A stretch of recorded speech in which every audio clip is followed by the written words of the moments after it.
that allows me to make a point or two about the Epstein files. A good deal of Mr. Trump's behavior in recent weeks has been an attempt to distract from the revelations involving this now dead pedophile, who, according to this 3 million page document dump by the Justice Department, was also a kind of intelligence agent. You can listen to conversations between Mr. Epstein and the former Israeli Prime Minister Ehud Barak, for example.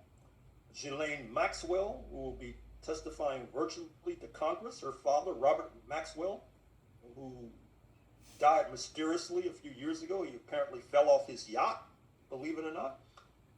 Robert Maxwell was likewise an agent of Israeli intelligence, for example. So a lot is coming out with regard to these Epstein files, not only in terms of the Billionaire Boys Club.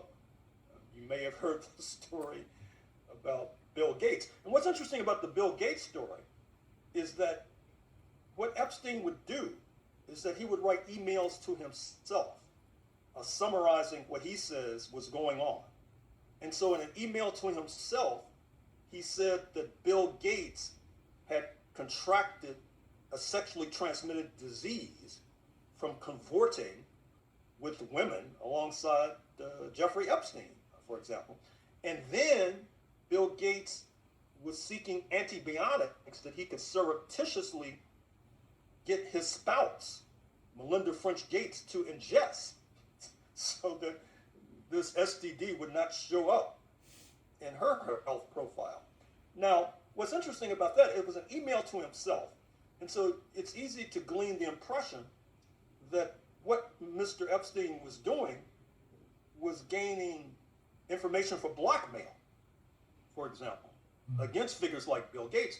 And this brings us to Lord Mandelson, recently ousted as the British ambassador to the United States.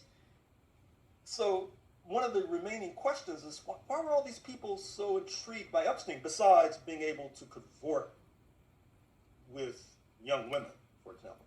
Supposedly he was a tax expert, but that's fallacious.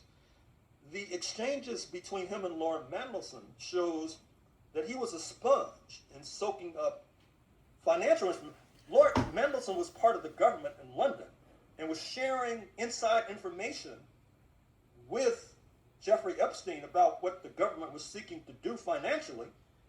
Epstein could profit from insider trading with regard to what London was trying to do, and or share this intelligence with his crony comrades, millionaire comrades, for example, which would then help to bond them together as well. So it's a very sordid tale, and it'll keep researchers busy for some years to come. And of course, there are 3 million more pages that have yet to be released.